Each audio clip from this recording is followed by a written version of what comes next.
نه بعد بیا راځو د قبر د زیارت چې کوم آداب دي د هغې طرف ته.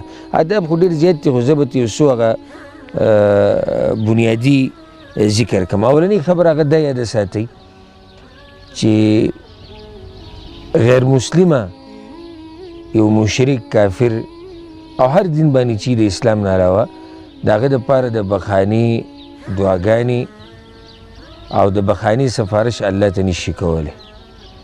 قرآن کې الله سبحانه وتعالی په سورة توبه کې دا خبره ذکر کړې ده: ما كان للنبي والذين آمنوا أن يستغفروا للمشركين ولو كانوا أولي قربى من بعد ما تبين لهم أنهم أصحاب الجحيم.